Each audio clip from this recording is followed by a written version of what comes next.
Eh bien salut les amis, j'espère que vous allez bien. On est toujours dans les halls de l'EICMA 2025 au Rofiera Milano à Milan, le plus grand salon de moto au monde. Il n'y a pas de discussion ici, on ne cherche pas à faire dans la demi-mesure. Et je suis devant un constructeur extrêmement intéressant, une marque qui n'a pas la gamme la plus énorme qui soit. Par contre, chacune de leurs machines est une petite pompe à feu qui donne des sensations assez incroyables. Je parle bien évidemment de Aprilia avec des machines très chouettes. Vous savez qu'il y en a parmi elles qui sont dans mes préférés, et donc on va aller regarder un petit peu tout ça. Il n'y a pas eu de grosse annonce chez Aprilia. Ils ont annoncé une espèce de scooter et puis une version un peu limitée de la Tuono 457. Il n'y a rien de fantastique, mais par contre, ça fait toujours très plaisir d'aller voir le constructeur parce que les machines font rêver. Donc on va y aller. Juste bien évidemment, n'oubliez pas de vous abonner à la chaîne, c'est extrêmement important. J'ai fait un petit réglage différent là sur la caméra qui permettra peut-être d'avoir une luminosité qui s'adapte un tout petit peu pour pas avoir des passages trop sombres ou trop lumineux. Donc on y va, c'est parti. Aprilia à l'EICMA 2025. On y go. Donc, on commence ici du côté un petit peu de tout ce qui est scooter. On va pas aller voir les grosses machines tout de suite parce que vous le savez, Aprilia font aussi pas mal de petits scooters qui sont, ma foi, assez sympathiques. Alors, il y a quand même eu une petite Tuono 125 qui s'est échappée, mais regardons un petit peu comme ça parce que ça fait plaisir aussi de voir ces petites machines. SRGT 125, ici vous avez une SRGT 200. Là-bas, il y avait une jeune femme qui était en train de faire un reportage, j'imagine que ça doit être une journaliste, aussi sur une machine qui avait l'air un petit peu plus costaud. Alors je me souviens qu'il y en avait une chez Aprilia, je crois que c'était la 750 Mana ou un truc du genre, qui était vraiment énorme. C'était un gros maxi scooter. Là vous avez une 400 aussi, donc ils font des trucs assez énormes. Et du coup, si on se déplace un petit peu, on va arriver sur des machines un petit peu plus façon enduro ou un petit peu supermoto. Regardez ici une SX 125, très jolie machine pour qui aime un peu ce style-là, assez fine, élancée, plutôt chouette. Et ici vous en avez une autre, une RX 125, donc là dans un aspect un peu plus tétine, on va dire, pour aller chercher le off-road, la boue, ce genre de petites choses. Là-bas, vous allez avoir des petites machines qui sont sympathiques, mais on va quand même pas aller les chatouiller tout de suite. Et là, regardez, on a une belle mise en scène avec de la Touareg, donc Touareg Rally, machine hyper bien équipée. Là, regardez la gueule de cette fourche Öhlins, elle est véritablement magnifique. Très bien équipée, cette Touareg Rally prête à aller affronter les épreuves les plus dures avec du SC Project, avec des stickers un peu partout pour montrer le côté sponsor. Et là vous en avez une qui est un petit peu plus simple, mais toujours très sympa. C'est une moto que j'ai pas eu l'occasion de tester, la Touareg. C'est finalement en fait le moteur d'une Tuono 660 ou d'une RS 660 à l'intérieur d'une machine vraiment pensée pour le côté un peu franchissement. On est vraiment plus dans un esprit des RX que trail routier sur cette machine. C'est pas une capo nord, c'est vraiment plus une moto un peu de off-road pure. Vous en avez encore une qui est ici et qui est très sympa. Les couleurs, vous allez voir que cette année Aprilia, les couleurs, ils ont pété un câble. Et là regardez, on arrive un petit peu sur le segment roadster avec la Tuono 457 ici mise en scène avec tous les équipements bagages à droite à gauche pour vraiment se rendre compte de comment on peut charger cette machine. Et c'est vrai que c'est intéressant parce que cette Tuono 457, c'est une bécane qui a été annoncée l'année dernière. C'est un petit peu le pendant roadster de la RS 457 et elle est assez chouette. Il y a une couleur qui est juste magnifique ici, je vais vous la montrer. Regardez, je vous dis que Aprilia cette année, ils ont vraiment fait des couleurs très chouette. Là on est sur un violet rouge vraiment à tomber, très beau. La face avant de la moto, elle est toujours hyper stylée. Regardez, on dirait qu'elle est prête à nous attaquer. Ici aussi elle est dans une version un peu plus classique, donc rouge et noir. Donc je vous le rappelle, sur cette machine on retrouve un bicylindre en ligne, donc qui est celui de la RS 457 qui fait une 40aine de chevaux, donc il n'est jamais bridé, même en permis à deux vous l'exploiterez à fond. Ça c'est un truc que certaines personnes peuvent kiffer, de se dire du coup moi j'ai pas envie d'aller chercher une machine qui soit trop bridée en termes de puissance, je veux vraiment pouvoir exploiter mon moteur à fond, et ça c'est quelque chose que vous allez pouvoir faire. Et là regardez, si on avance de ce côté là, on vient sur des choses beaucoup plus énervées, et la Tuono 660 Factory les amis, donc là on est sur du très lourd. L'année dernière Aprilia avait annoncé qu'ils voulaient faire une mise à jour de leur RS 660 et Tuono 660 en version Factory avec tout simplement une énorme, gigantesque fourche Öhlins. Donc ça c'est vraiment un truc de fou. La Tuono c'est juste en 660, c'est une RS 660 décarénée, c'est exactement le même principe. Très belle couleur, Encore une fois, je ne sais pas si c'est des éditions limitées, j'en ai parlé en short. Si c'est pas des éditions limitées, Aprilia ont vraiment fait des très très beaux coloris cette année. Et du coup, sur cette Tuono 660 Factory, on le retrouve. Mais vous allez voir qu'on va trouver ça aussi sur d'autres machines. Ici, un petit peu plus loin, vous avez une RS 660 en standard dans sa couleur un petit peu grise et jaune qui lui va vraiment super bien. Toutes les couleurs de la RS 660 lui vont magnifiquement bien. C'est peut-être parce que la moto est exceptionnelle, je ne sais pas, vous me direz dans les commentaires. Vraiment, j'adore cette moto et vous allez voir, on a des trucs très sympathiques après. Là, regardez, on a une petite Tuono V4, nouveau modèle, donc les Tuono V4 qui ont été mises à jour sur 2025 avec plus de puissance. Il faudrait que je regarde de nouveau la fiche, mais elle sort maintenant 180 chevaux, elle était à 177 avant et elle est montée. Alors maintenant, ils ont rajouté bien évidemment les petits ailerons. Et vous savez que depuis qu'on est arrivé sur cette nouvelle génération de Tuono, maintenant, on a vraiment une différence marquée entre la version standard et la version factory. Sur la version standard, vous allez avoir désormais des grosses poignées passagers et même, je crois, si je dis pas de bêtises, que la géométrie globale de la machine a changé. On n'est plus sur une géométrie aussi énervée que la Tuono 660, la Tuono V4 Factory, pardon, excusez-moi.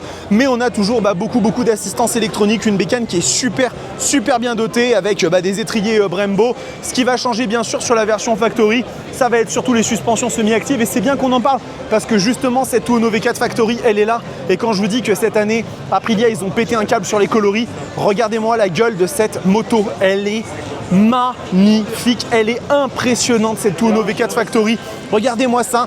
Alors en plus, quand elle avait été annoncée, le modèle 2025, vous saviez, il y avait un problème sur le sabot, il manquait le sabot, la machine était dégueulasse. Là, soit c'est une option qui a été rajoutée, soit elle est comme ça de série. Elle est parfaite. Là, vraiment, elle est très belle. Pas aussi belle que la Tuono V4 2020 Factory qui est dans mon cœur à tout jamais. Mais vraiment, j'aime beaucoup. Le rajout des ailerons n'est pas trop dégueulasse, je trouve. Ils l'ont quand même bien intégré. Regardez, il fait comme ça le tour, les petites moustaches, la pelle à tarte. Mais elle est quand même bien intégrée. Et encore une fois, je le redis, ces couleurs sont à tomber par terre. Je trouve vraiment que Aprilia cette année, ils se sont fait violence. C'est pas des motifs unis, on voit qu'il y a des patterns, des motifs à droite à gauche. On a des associations de couleurs, on a du violet, on a du rouge, on a du blanc. C'est magnifique. Et puis bien évidemment sur la version Factory, comme je vous disais, suspension semi-active Öhlins, donc système Smart C 2.0. L'écran TFT reste le même, mais on a un nouvel affichage, donc nouveau display qui permet d'avoir une machine un petit peu modernisée à ce niveau-là. Et toujours un énorme plaisir, ce moteur, ce V4 de Noal qui délivre 180 chevaux, des quantités très généreuses de couple. Bientôt peut-être à l'essai, j'essaye de négocier un petit partenariat avec une concession Aprilia qui a ouvert pas loin de chez moi, donc on va peut-être avoir beaucoup de plaisir.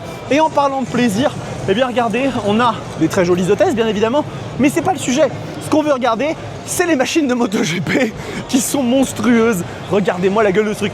En fait, moi je regarde des disques comme ça et je me dis on dirait des disques en pierre. C'est le premier truc qui me passe par la tête.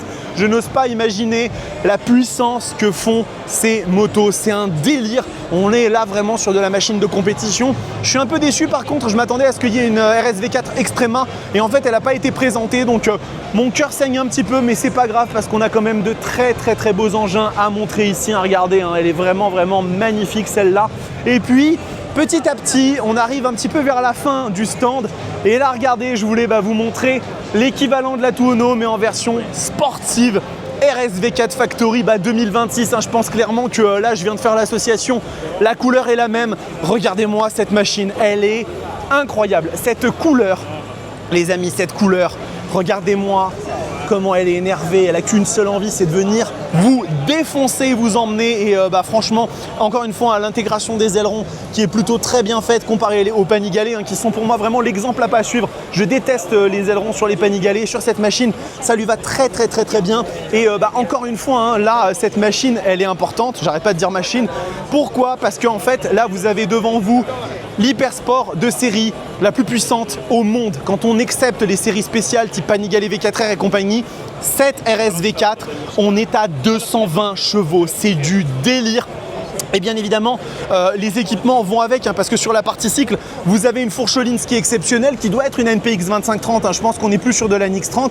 Mais surtout, vous avez des étriers Brembo iPure qui sont aujourd'hui le meilleur type d'étrier que vous puissiez trouver sur le marché grand public. Il y en a qui m'ont cassé les couilles à me parler de Beringer et compagnie. Beringer, c'est pas du grand public, d'accord? Essayez de me trouver une moto de série qui soit sortie avec du Beringer dans les 10 dernières années dans les grands constructeurs. Il n'y en a pas. Bien évidemment que vous pouvez mettre des GP4RX sur une moto comme ça, mais c'est pas le sujet. Là, sur du Brembo iPure, vous êtes vraiment sur ce qui se fait de mieux aujourd'hui. Et en termes de technologie, eh bien, vous avez beaucoup d'assistance là-dedans. Le pack APRC fume pour faire fonctionner cette machine et la garder au sol parce que c'est un monstre absolu. Encore une fois, j'espère pouvoir vous la tester bientôt aussi parce que c'est vrai que j'ai pas eu une RSV4 entre les mains depuis un moment et ce serait très chouette de pouvoir vous en amener une sur la chaîne. Donc on a ça. Ici, bah regardez, on a aussi une petite RSV4 Factory un petit peu modif. Hein, là, vous voyez qu'elle est préparée piste, celle-là vraiment pour aller courir. Et puis après, de la RSV4 standard. Et on va terminer juste là, les amis, avec une très belle RS 660 Factory. Et encore une fois, les couleurs d'Aprilia. Les couleurs d'Aprilia cette année, ils me font plaisir. Cette année, ils me font plaisir. Les machines transpirent l'émotion. Elles ont vraiment un truc très chouette. Ils ont osé faire des couleurs un peu bariolées, un truc un peu différent. Et c'est vraiment super cool. Et bien évidemment, bah, vous avez devant vous juste la meilleure moto à deux. Il n'y a rien à dire. La RS 660 reste dans mon cœur comme la meilleure machine dans la catégorie des jeunes permis. Mais là, en version Factory, eh ben, ils ont poussé le délire encore plus loin avec bien sûr l'énorme fourche Öhlins qui va lui donner eh bien, une tenue de route absolument exceptionnelle. Et à l'arrière aussi, eh bien, le petit amorto Öhlins qui va faire extrêmement plaisir. Alors le budget s'envole, hein. On est sur une machine qui vaut 14-15 000 euros, mais c'est pas le problème, Là, on est sur une bécane qui fait rêver, qui donne envie.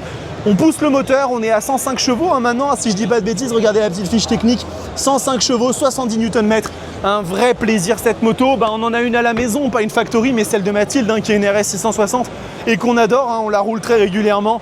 Donc voilà, écoutez les amis, on a terminé cette petite visite chez Aprilia. Il y avait, comme je vous l'ai dit, pas de grosses nouveautés. C'est vraiment dans la continuité de ce que le constructeur de Noailles avait déjà annoncé. Il y a une petite GT scooter, etc. Vous me le mettrez dans les commentaires, vous me direz c'est laquelle. Pour le coup, moi, c'est une machine que je connais pas du tout. Mais en tout cas, toujours des usines à rêve. Tuono, RS, V4, Factory, 457 même. Il n'y a pas besoin d'aller s'envoler dans les cylindrés pour avoir des machines qui soient dingues. Et puis voilà, écoutez, là, je suis juste à côté de Moto Guzzi. Donc on va en profiter, on va faire un petit tour. De toute façon, vous n'allez jamais bouder une petite vidéo supplémentaire. Donc je vais faire ça. Et puis ensuite, eh ben, je vais enchaîner parce que j'ai encore pas mal de pain sur la planche avec du BMW, avec du QJ Motor, du Norton. Je ne vous ai pas oublié, vous inquiétez pas. Donc on continue les amis. N'oubliez pas de vous abonner à la chaîne, hyper important pour le soutien. C'est vraiment top. Et puis en attendant, prenez soin de vous, kiffez vos bécanes. On continue les CMA. Ciao!